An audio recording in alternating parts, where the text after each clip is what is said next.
வணக்கம். பரபரப்பு மீடியா செய்திகளுக்காக நான் நிரோஷன். ஏமனில் இருந்து ஏவப்பட்ட ஏவுகணையை தொடர்ந்து மத்திய இஸ்ரேல் முழுவதும் சைரன்கள் ஒலித்தன. ஹவுதி ஏவுகணை இஸ்ரேலிய எல்லைக்குள் நுழைவதற்கு முன்பு இடைமறித்து சுட்டு வீழ்த்தப்பட்டது என்று IDF அறிவித்தது. உடைந்த ஏவுகணையிலிருந்து விழுந்த துண்டுகள் பற்றிய கவலைகளால் சைரன்கள் தூண்டப்பட்டதாக IDF கூறியது.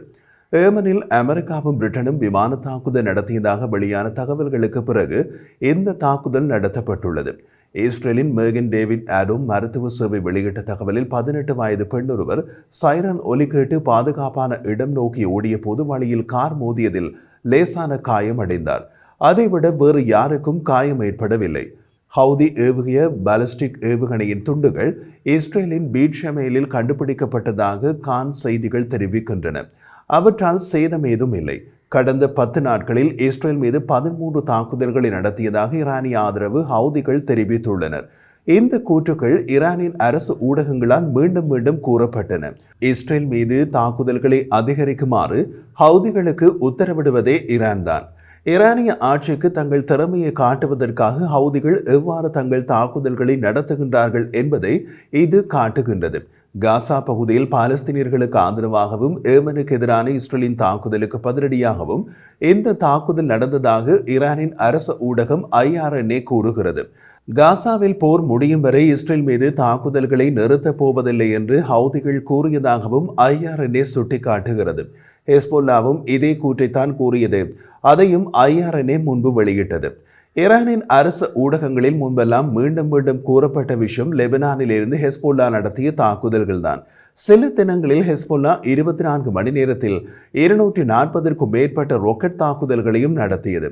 ஆனால் இஸ்ரேலிய தாக்குதல்களால் ஹெஸ்போல்லாவுக்கு ஏற்பட்ட கடும் சேதம் காரணமாக காசா போர் முடிவதற்கு முன்பே ஹெஸ்போல்லா ஒரு ஒப்பந்தம் மூலம் தமது போரை முடித்துக் கொண்டது. ஹவுதிகளின் இந்த நடவடிக்கையில் பெரும்பாலானவை மத்திய இஸ்ரேலில் உள்ள டெல் அவீவ் பகுதியை குறிவைத்ததாக ஹவுதியின் செய்தி தொடர்பாளர் ஊடகங்களால் மேற்கோள் காட்டப்பட்டதாக IRNA குறிப்பிட்டது. கடந்த 2 வருடங்களாக இஸ்ரேல் மீது ஹவுதிகள் பல ஏவுகணை தாக்குதல்களை நடத்தி வருகின்றனர். ஹவுதிகள் தங்கள் தாக்குதல்கள் அதிகரிப்பை எவ்வாறு பார்க்கிறார்கள் என்பதற்கான முதல் அறிகுறிகளில் இதுவும் ஒன்றாகும். அவர்கள் டிசம்பரில் தாக்குதல்களை தீவிரப்படுத்தியுள்ளனர் என்பது தெளிவாகிறது. டிசம்பரின் கடைசி 2 வாரங்களில் இஸ்ரேல் மீது 2 நாட்களுக்கு ஒரு பாலிஸ்டிக் ஏவுகணை வீதம் ஏவப்பட்டன. டிசம்பர் 19 முதல் 29 வரை 13 தாக்குதல்கள் நடத்தப்பட்டதாக ஹவுதி அறிக்கை கூறுகிறது. அதில் எத்தனை ஏவுகணைகள் சுட்டு வீழ்த்தப்பட்டன என்ற தகவலை ஹவுதிகள் வெளியிடுவதில்லை. கடந்த சனிக்கிழமை ஹவுதிகள் தெற்கு இஸ்ரேலில் உள்ள நவதீம் விமான தளத்தை பாலஸ்தீனம் 2 என்ற ஹைப்பர்சோனிக் பாலிஸ்டிக் ஏவுகணை மூலம் குறிவைத்ததாக கூறியது. இது முக்கியமானது. ஏனென்றால் ஹவுதிகளின் தாக்குதல்களின் இலக்குகள் என்ன என்பதை இது குறிக்கிறது. ஆனால் அந்த ஏவுகணை இஸ்ரேலிய வானிலைக்கு போவதற்கு முன்பே சுட்டு வீழ்த்தப்பட்டது. இஸ்ரேலின் டெல் அவீவ் நகரில் உள்ள பென் குரியன் சர்வதேச விமான நிலையத்தை ஹவுதிகள் குறிவைத்துள்ளதாகவும் ஈரானிய IRNA கூறுகிறது. அதுவும் விமான நிலையத்தை அடைவதற்கு முன் சுட்டு வீழ்த்தப்பட்டது. ஹவுதி தாக்குதல் காரணமாக விமான நிலையத்தில் தற்காலிகமாக சில நிமிடங்களுக்கு விமானங்களை தடுத்ததற்காக குறிப்பிட்ட IRNA அதை ஒரு வெற்றியாக காட்டியது. கடந்த சில தினங்களாக சானா மற்றும் ஹுதைதா மீது இஸ்ரேல் நடத்திய விமான தாக்குதல்களுக்கு பதிலடியாக இந்த தாக்குதல் நடத்தப்பட்டதாக ஹவுதிகள் தெரிவித்தனர். ஹவுதிகள் இஸ்ரேலில் தங்கள் இலக்குகளை விரிவுபடுத்துவதாகவும் இஸ்ரேல் எந்த தாக்குதல் நடத்தினாலும் எதிர் நடவடிக்கைகளுடன் பதிலடி கொடுப்பதாகவும் ஹவுதி வெளியிட்ட அறிக்கையில் கூறப்பட்டது. இஸ்ரேலுக்கு எதிரான ஈரானின் கூட்டணியான இஸ்லாமிய எதிர்ப்பு நச்சு கூட்டணியில் ஹெஸ்போல்லா, ஹமாஸ், ஈரானிய ஆதரவு, ஈராக்கிய ஆதரவு, ஷியா பிரிவு மற்றும் சிரியாவின் அசாத் அரசு ஆகியவை இருந்தன. ஹெஸ்போல்லா மற்றும் ஈரானிய ஆதரவு, ஈராக்கிய ஆதரவு, ஷியா இயக்கங்கள் தாக்குதல்களை நிறுத்திவிட்டன.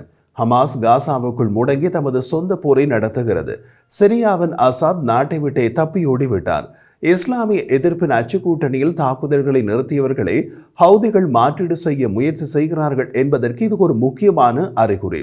ஆக்கிரமிக்கப்பட்ட பாலஸ்தீனத்தில் ஹவுதிகளுக்கு பெரிய அளவிலான ஆர்வம் உள்ளது என்று ஹவுதி இயக்கத்தின் அரசியல் பீரோ உறுப்பினர் முஹம்மது அல் புகாய்தி கூறினார்.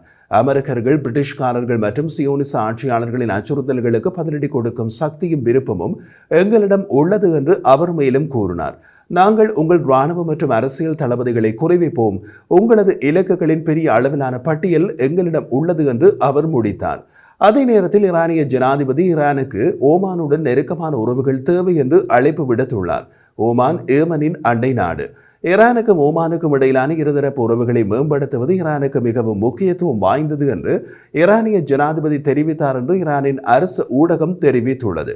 தீவிரவாத இயக்கங்களுக்கு ஆயுதம் வழங்குவதற்காக ஈரான் ஐநா கோட்பாடுகளை அப்பட்டமாக மீறியதற்கு நடவடிக்கை எடுக்குமாறு ஐநா பாதுகாப்பு கவுன்சிலுக்கு அமெரிக்கா அழைப்பு விடுத்தது. மேலும் ஹவுதிகள் பொதுமக்களுக்கு தீங்கு விளைவிக்கும் தாக்குதல்களை நடத்துவதை தடுக்க ஹவுதிகளின் தலைவர்களை வலியுறுத்துமாறு டெஹ்ரானுக்கு நேரடி எச்சரிக்கை விட வேண்டும் என அமெரிக்க ஐநா பாதுகாப்பு கவுன்சில் உறுப்பினர்களை கூறியது.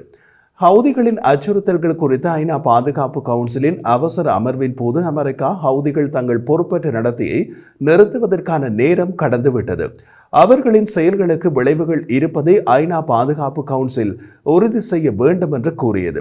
ஐநா பாதுகாப்பு கவுன்சிலின் அவசர கூட்டத்தை கூட்டுமாறு இஸ்ரேலிய வெளியுறவு அமைச்சர் கிடோன் சார் கொடுத்த மனுவை அடுத்து இந்த அவசர கூட்டம் நடந்தது. ஹவுதிகள் ஐநா ஊழியர்கள் உட்பட பணிய கைதிகளையும் பிடித்து வைத்துள்ளனர். உலகளாவிய நிலைத்தன்மையை நாடும் அனைத்து நாடுகளுக்கும் ஹவுதிகளை தீவிரவாத அமைப்பாக அறிவிக்குமாறு நான் அழைப்பு விடுக்கிறேன் என்று கிடோன் சார் கூறினார். ஹவுதிகளின் ஆக்கிரமிப்பை எதிர்கொள்ள சர்வதேச சமூகம் நடவடிக்கை எடுக்க வேண்டிய நேரம் இது. இஸ்ரேல் மீதான ஹவுதிகளின் சமீபகால தாக்குதல்களை கண்டிப்பதாகவும் தற்காப்புக்கான இஸ்ரேலின் உரிமையை ஆதரிப்பதாகவும் அமெரிக்கா மீண்டும் வலியுறுத்தியது. ஈரான் தனது ஆதரவு இயக்கங்களின் நடவடிக்கைகளுக்கு பொறுப்பேற்க வேண்டும் என்று பிரிட்டன் கூறியுள்ள நிலையில் ஏமனில் இஸ்ரேலிய தாக்குதல்கள் சர்வதேச மனிதாபிமான சட்டத்திற்கு இசைவாக இருக்க வேண்டும் என்றும் கூறியுள்ளது.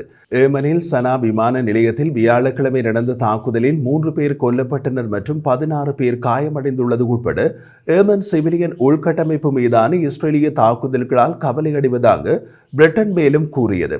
ஐநா பாதுகாப்பு கவுன்சில் உறுப்பினர்களால் தென்கொரியா, ஈக்வடோர், ஜப்பான், பிரான்ஸ் மற்றும் சுவிட்சர்லாந்து இஸ்ரேல் மீதான ஹவுதிகளின் தாக்குதல்களுக்கு கண்டனத்தை எதிரொலித்தனர். அதே நேரத்தில் விமான நிலையத்தில் மீதான தாக்குதல் குறித்தும் கவலை தெரிவித்தனர். ஹவுதிகளுக்கு பதிலடி கொடுப்பதற்கு இஸ்ரேலுக்கு அதன் சொந்த காரணங்கள் இருந்தாலும் மனிதாபிமான உதவிக்கு அது தடையாக இருக்கக்கூடாது என்று தென்கொரியா கூறியது. தாக்குதல்களை மேலும் அதிகரிப்பது நெருக்கடியை ஆழமாக்கும் என்றும் தென்கொரியா கூறியது. ஹவுதிகளை கண்டித்து ஜப்பான் அந்த இயக்கம் தனது நடத்தை பாலஸ்தீனியர்களுக்கு உதவவில்லை என்பதை உணர்ந்து கொள்ள வேண்டும் என்று கூறியது. ஹவுதிகளிடம் உள்ள ஆயுதங்களின் அளவை பாதுகாப்பு கவுன்சில் கண்டுகொள்ளாமல் இருக்க முடியாது என்றும் ஜப்பான் கூறியுள்ளது. இதற்கிடையில் டெஹ்ரானுடனான அதன் உறவை புறக்கணித்த ரஷ்யா வடக்கு இஸ்ரேல் மற்றும் ஜாஃபாவில் ஹவுதிகளின் தாக்குதல்களை ரஷ்யா கண்டித்துள்ளது. ஈரான் பற்றி ரஷ்யா எதுவும் குறிப்பிடவில்லை. ஐநாவுக்கான இஸ்ரேலின் தூதர் டேனி டானன் உலகம் விழித்துக் கொள்ளும் நேரம் இது. ஹவுதி தாக்குதல் என்ற அறையில் ஜானியாக ஈரான் இருப்பது தெளிவாக தெரிகிறது என்று கூறினார். அவர் மேலும் கூறிய போது ஹவுதிகள் எதுவும் ஒவ்வொரு ஏவுகணையில் ஒவ்வொரு ஆளற்ற விமானத்திலும் ஈரானின் கைரேகைகள் உள்ளன. இஸ்ரேல் மீதான ஏவுகணை தாக்குதல்களை நிறுத்துமாறு ஹவுதிகளுக்கு இறுதி எச்சரிக்கை வெளியிடுகிறோம் என்று டானன் கூறினார். தாக்குதலை நிறுத்தவில்லை என்றால் ஹமாஸ், ஹெஸ்போல்லா மற்றும் சிரியாவில் பஷார் அல் அசாத் ஆகியோருக்கு ஏற்பட்டு அதே பரிதாபகரமான விதி ஹவுதிகளுக்கு ஏற்படும் என்றும் கூறினார். ஈரான் உட்பட மத்திய கிழக்கில் எந்த இலக்கையும் தாக்கும் திறன் இஸ்ரேலுக்கு உள்ளது என்றும் ஈரானிய ஆதரவு இயக்கங்களின் தாக்குதல்களை இஸ்ரேல் பொறுத்துக் கொள்ளாது என்றும் அவர் டெஹ்ரானை எச்சரித்தார். ஐநா பாதுகாப்பு கவுன்சில் உறுப்பினர்களுக்கு அவர் மேலும் தெரிவித்த போது ஹவுதிகள் மத்திய கிழக்கில் என்ன நடந்தது என்பதை கவனிக்காமல் இருக்கலாம். ஹமாஸுக்கும் ஹெஸ்போல்லாவுக்கும் அசாத்திற்கும் எங்களை அழிக்க முயற்சித்த அனைவருக்கும் என்ன நடந்தது என்பதை உங்களுக்கு நினைவூட்ட விரும்புகின்றேன். இது ஹவுதிகளுக்கான இறுதி எச்சரிக்கையாக இருக்கட்டும். இது அச்சுறுத்தல் அல்ல, இது ஒரு வாக்குறுதி. அதே பரிதாபகரமான விதியை ஹவுதிகள் பகிர்ந்து கொள்வார்கள் என்று டானன் ஐநா பாதுகாப்பு கவுன்சில் உறுப்பினர்களுக்கு கூறினார்.